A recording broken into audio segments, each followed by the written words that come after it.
Now, let me be very honest with you. I honestly cannot think in all of my years of a worse week for the media in this country. Hysterical, partial, judgemental, irrational, screechie, histrionic, shrill, and frankly, a bit mad. That's how the media have been this week. Coronavirus, it turns out, has a new symptom, right? We know about the fever. We know about the sweating, the fatigue, the loss of taste. Well, it seems that we have another unknown symptom, which is everyone becoming bonkers and irrational. It's been quite a shocking week in terms of how our media have behaved. And I'm afraid this irrational madness has spilled onto social media and in particular Twitter. But that's obviously okay because Donald Trump's going to close Twitter down in a couple of days. So nothing to see here.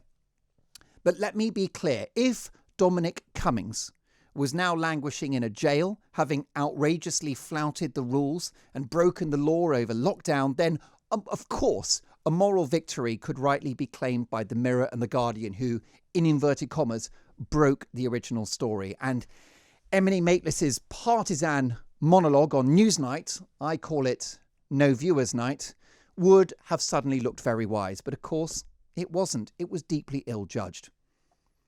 So, Dominic Cummings, it literally turns out on a Friday, after a week of drama, is not languishing at Her Majesty's pleasure. He is a free man after receiving this news from Durham Police. Here we go. No breach of regulations for going to Durham.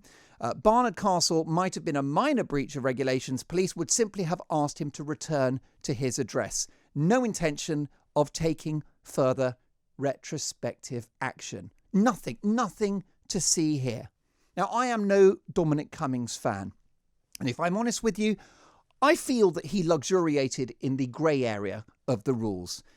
I don't think it was a great look for someone that was involved in drafting the government guidelines in the first place, telling us what to do. He did give reasons. I thought they were quite compelling, but there's an argument to be had there. It may have been ill-judged. Perhaps with hindsight, he might not have actually done those things that he did. I'll let you decide. It's not about what I think, because it's not No Viewers Night that you're listening to here. This is Talk Radio. So, in this test case for cancel culture, was it a sackable offence? In the light of what Durham Police have said, absolutely not. And by the way, when Dominic Cummings does retire from public life, he's got to be a shoo-in for Mayor of Durham, wouldn't you say? What that man has done for tourism in the county of Durham is extraordinary. I don't know about you, I'd never heard of Barnard Castle. Had you heard of Barnard Castle? Dominic Cummings has done more for Barnard Castle than the Beefeaters have done for the Tower of London. Extraordinary. I think at the very least there should be a plaque. Dominic Cummings tested his eyesight here. Anyway, let's not get caught up in the detail. The real crime, it turns out, is that we gave up a week of our lives for this nonsense, this sideshow. Something that was ultimately a politically charged soap opera. We can't afford to do that right now as Rome metaphorically burns. The licence fee-fuelled psychodrama that we've all just witnessed, that's right, we actually paid for this nonsense, took focus away from what, in my humble opinion, really matters to you. Can I speculate? Would you indulge me? If I could be so bold, I think you want to know what's going to happen to your job, to your money, to your business, to your company and employer that employs you. I think you want to know about the public services that you need access to, whether it be dentists, mental health support, and yes, hairdressers. I mean, look at the state of this. These are important things. And you're worried about your vulnerable friends and relatives who are still subject to the mortal threat of this most horrible virus.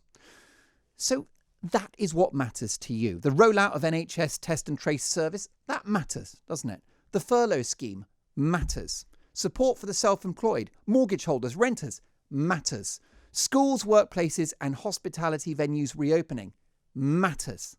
And I'll make a sworn, solemn promise to you right now that here at Talk Radio, we will never forget what matters. This is Drive. Talk Radio.